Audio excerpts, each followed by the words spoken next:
अपने शौहर पर जुल्म करती है, बेशक जितनी इबादत गुजार हो, बेशक जितना रोज़ादार हो, अल्लाह के रसूल फरमाते हैं उसको कोई अमल काबिल कबूल नहीं है। हाँ, एक जगह पर फिर भी दो ऐसे अजीम हस्तियां, एक हमारे फिक्र के बानी और दूसरे शरीयत मुहम्मदी के बानी अल्लाह के रसूल और इमाम जाफर सादिक अलैहिस्सलाम,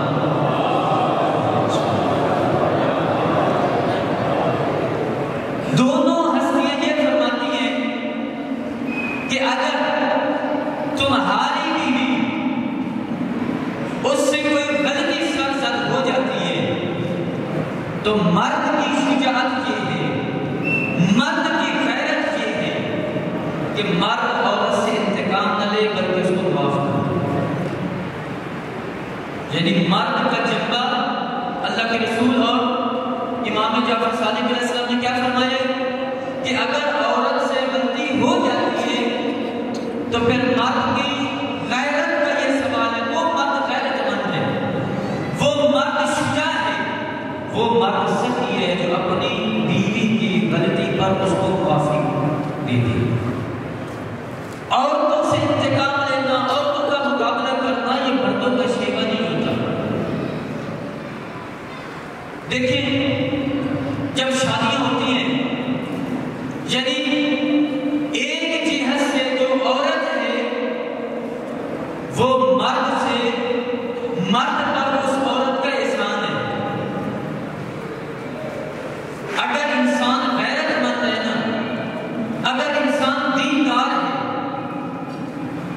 तो औरत का मर्द पर एक एहसान है। वो कौन सा एहसान है?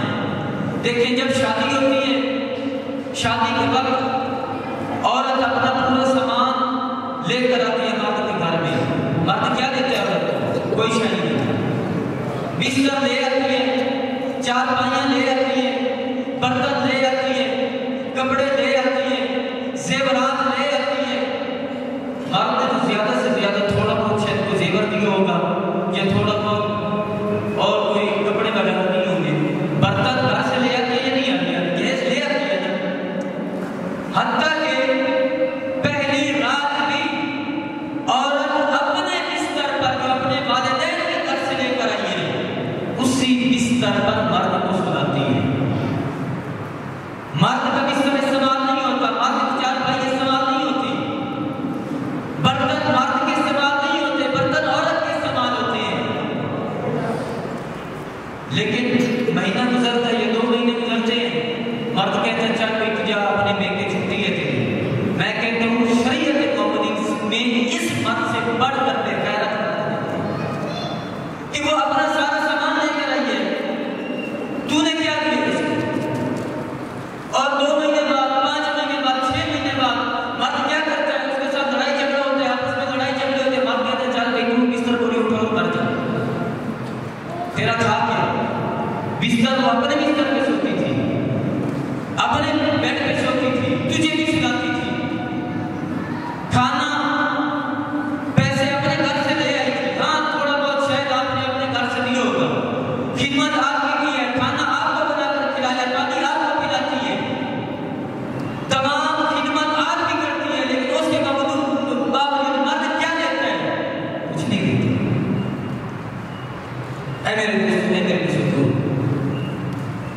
फिर भी अल्लाह के रसूल ने ये कहा कि अगर औरत से गलती हो जाती है, औरत मर्द के मुकाबले में कमजोर है, तो लिहाजा मर्द को चाहिए कि औरत को मुआफ कर दे। रिश्ते हमेशा प्यार और मोहब्बत से चलते हैं।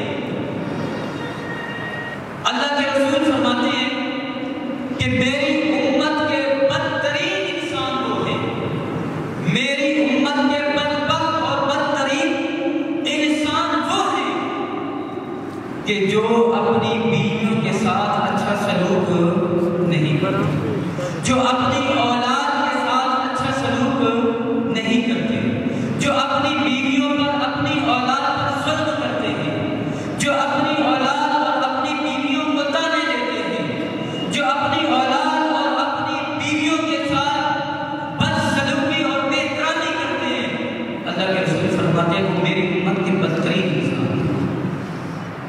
ऐ मेरे दोस्तों, ऐ मेरे बुजुर्गों, अगर मर्द सिर्फ प्यार की, औरत सिर्फ प्यार की भूखी होती है, सिर्फ थोड़ा सा आप उनको प्यार दें वो हर चीज खत्म कर देती है। लेकिन ये मर्द के अंदर अनानियत होती है, ये मर्द के अंदर हट दर्मी और जिद होती है कि अगर औरत जितनी भी उसकी मिन्नत करे, मर्द ऊपर से फिर जिद करता है और अपनी हट दर्मी में डटा रहता है। ये मर्द के अंदर होती है, औरत के अंदर ऐसा नहीं होता। हमारे घरेलू हालात, हमारे घरेलू सिलसिले तब मुनज़्ज़म और मुरत्तब चल सकते हैं जब हम अपनी औलादों का एहतराम करेंगे, हम अपनी बीवियों का एहतराम करेंगे। और इसके मुकाबले में हाँ, बाज़ औक़ात एक बीवी हद से ज़्यादा गुजर जाती है, हद से ज़्यादा मर्द का कहना नहीं मानती, हत्ता कि मर्द के बारे में खयानत करती है। तो वहाँ पर शरीयत ने सख्ती के साथ हुक्म दिया है, और वो भी खुदावंद ने नाराज़गी के आलम में, अगरचे औरत कसूरवार भी हो, अगरचे औरत मुजरिम भी हो, तब भी शरीयत ये कहती है, खुदावंद आलम ने तब भी नाराज़गी के आलम में तलाक का हुक्म दिया, रिज़ायत के आलम में तलाक का हुक्म नहीं दिया। रिज़ायत के आलम में नहीं, नाराज़गी के आलम में तब भी खुदावंद आलम ने नाराज़गी के आलम में हुक्म दिया मर्द को। लेकिन खुदावंद आलम जब तलाक किसी के पड़े जाते हैं तो खुदावंद आलम का अर्श हिल जाता है। ये बाज़ मोमिनीन हमारे पास आ जाते हैं, हमने तलाक पढ़वानी है। तलाक पढ़वाना कोई इतना आसान मसला नहीं। मैंने पिछले साल में ये मौजू पे रखा था, क्योंकि मोमिनीन की तलाक ज़्यादा होती है। तलाक देना कोई आसान काम नहीं होता। ये कोई बुढ़ी और बूढ़े का, जैसे कहते हैं बुढ़ी और बूढ़े का खेल नहीं होता। भाई तलाक पढ़ने वाले के लिए भी शरीयत की तरफ से कुछ पाबंदियां हैं। हमारे लिए कितना आता है, हमारे ऊपर भी बोझ आता है। बाज़ आप कहते हैं कि मौलाना साहब के पास गए कि तलाक नहीं पड़ी, उधर से गए सिफारिश लेकर आए, उधर से गए सिफारिश लेकर। नहीं, हम किसी की सिफारिश तलाक के मामले में नहीं मानते। जो शरीयत के अहकाम आते हैं, शरीयत ने जो एक रास्ता दिया है, हल दिया, उसके मुताबिक हम इसमें चलते हैं। आपको नहीं पता इस तलाक का सीधा पढ़ने में जहाँ खुदावंद आलम का अर्श हिल जाता है, जहाँ खुदावंद आलम ने करार के मामले में करार के तौर पर हुक्म दिया, वहाँ पर हमारे ऊपर भी करार है, हमारे ऊपर भी जिम्मेदारी है। तलाक के सीधे पढ़ने के बाद 2-3 घंटे तक हमारे अंदर ताकत और सबक खत्म हो जाती है कि कौन सा गलत काम हम कर बैठे हैं। हम इसलिए बचते हैं और मुआशरा कोशिश करते हैं, मुआशरे वाले के बिगाड़ के अंदर वो कोशिश करते हैं कि मियां बीवी के अंदर नाचाकियां रहे, कोशिश करते हैं कि ये रसाइयां ना हो, इनकी सुलह ना हो, और ये सिर्फ और सिर्फ ये तलाक पे तलाक नहीं होते रहे। यकीन कर जाए, जामे मस्जिद में खड़ा हूं और मुसल्ला इबादत में खड़ा हूं, कम अज कम 16-17 साल हो गए मुझे इस फील्ड में। 16-17 साल में से तकरीबन 5.5 साल का समारी शासन लग गए, और इस 5 साल से पहले यानी तकरीबन 10-12 साल पीछे लगा लें, 10-12 साल के अरसे में मैंने तकरीबन 3 तलाक़ें पढ़ी हैं। और माड़ी शाह सगीरा में आकर जो मैंने तलाक़ें पढ़ी है, इसकी शुमारी यानी तलाक की रेशो इस हद तक है। बहुत से खानदानों के अंदर, बहुत से घरों के अंदर मस्तूरात उठी बैठी है, 1-1 साल से, 2-2 साल से, 5-5 साल से, 6-6 साल से, 10-10 साल से बैठी हत्ता कि 5-5 बच्चे लेकर बैठी है, 5-5 साल से 5-5 बच्चे लेकर बैठी है। कोई पुरसान याद नहीं, कोई पूछने वाला नहीं। शौहर को अपनी अलग मस्ती में है, बीवियां को अपनी अलग मस्ती में है। वजह क्या है? वजह यही है कि हमारे यहाँ मस्तूरात की तरबियत नहीं है। वजह यह है कि हमारे यहाँ नौजवानों की तरबियत नहीं है। ऐ मेरे दोस्तों, ऐ मेरे बुजुर्गों, ये कानून, ये कायदा शरीयत के अंदर है। मौला अली अलैहिस्सलाम से बढ़कर आपके पास कोई मिसाल मौजूद नहीं कायनात के अंदर। शरीयत का यह हुक्म है कि जब अपने बेटे की शादी कर दो तो बेटे को अपने से जुदा कर दो, अलग कर दो। हमारे यहाँ क्या होता है, बेशक लड़ाई झगड़े होते रहे, लड़कियों को दबा के हो जाए, लड़कियां अपने लेके बैठी रहे वालिदैन के साथ ही। ये कहाँ का उसूल है? ये किस शरीयत के अंदर की बात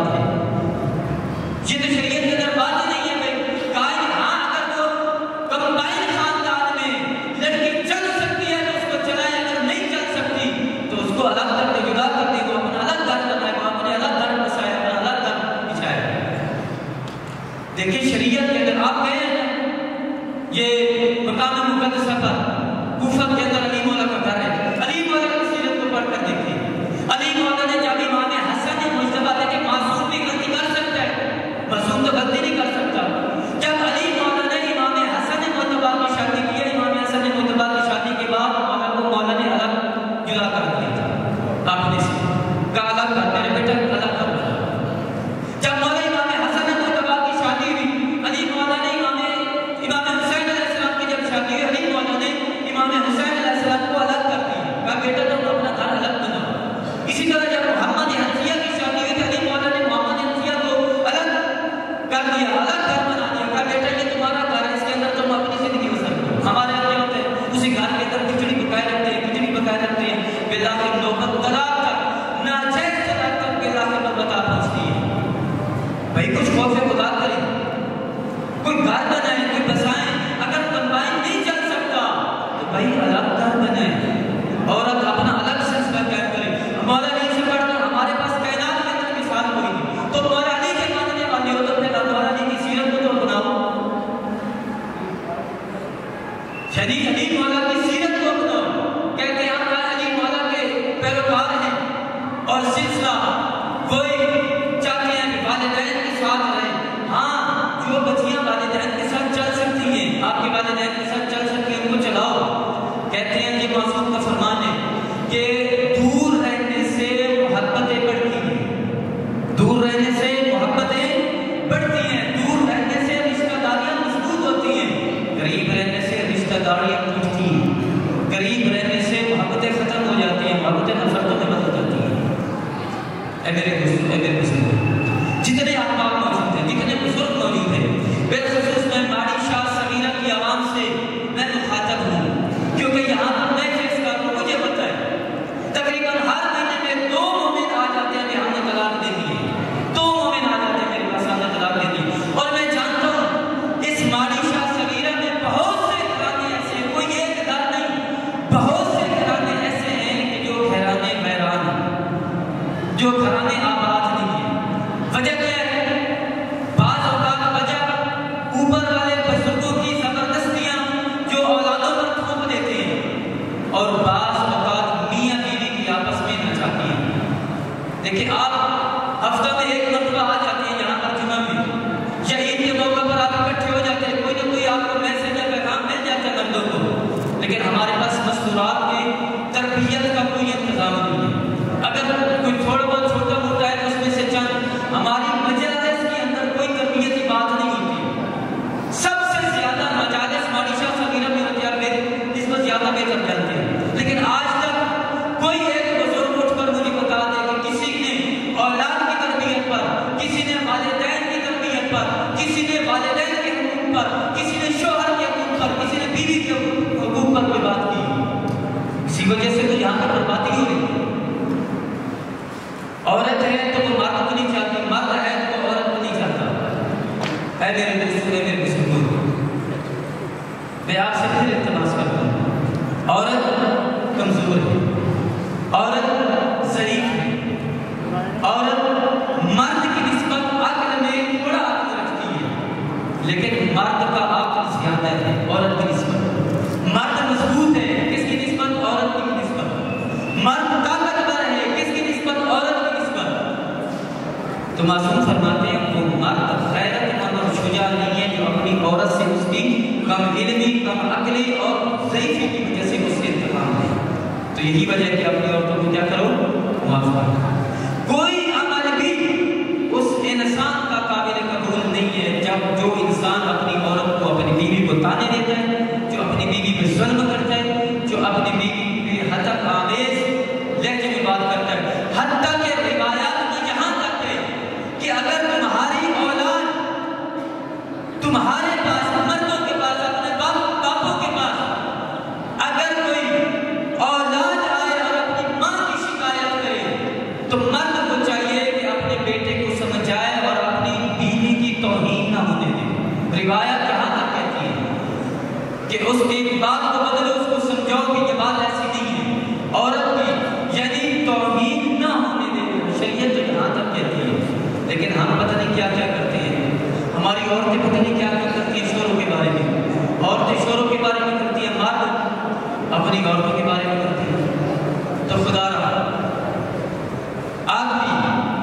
ये दुनिया तब जन्नत बन सकती है जब आप औरतों को इज्जत देंगे, जब औरतों को मकाम देंगे।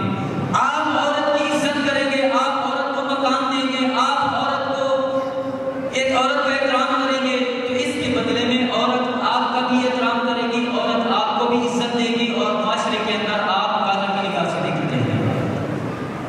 लिहाजा आज के इस मैसेज से मैं दस्तबस्ता अपील करता हूँ, जितने अहबाब जहाँ इस महफिल के अंदर मौजूद हैं, जिनकी बहनें रूठी बैठी हैं, मेकों के अंदर मौजूद हैं, या कोई नौजवान ऐसे मौजूद हैं कि जिनकी माएँ मेकों के अंदर मौजूद हैं, या कोई शौहर यहाँ पर मौजूद हैं कि जिनकी बीवियाँ उनके घर में मौजूद नहीं हैं, लिहाजा वो अब ईद के बाद से जाएं, अपनी अपनी बीवियों को, अपनी अपनी माँ को, अपनी अपनी बहनों को मनाकर उनके घरों में पहुंचाएं।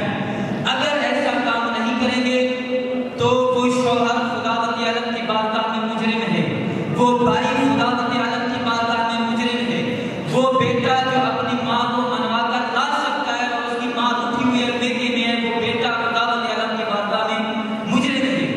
लिहाजा इस मसले को सादा न लें, आसान न लें, ये बहुत गंभीर मसला है। लिहाजा खुदारा इस काम को, ये जो फसादात हैं, अगर आप इसको जन्नत बनाना चाहते हैं, जन्नत की मिसाल बनाना चाहते हैं, इस दुनिया के अंदर भी और आखिरत के अंदर भी, तो अहकामात खुदाबंदी पे आप अमल पैरा हैं। वालिदैन को चाहिए कि अपनी औलाद की इज्जत करें, औलाद को चाहिए कि अपने वालिदैन की इज्जत करें, शौहर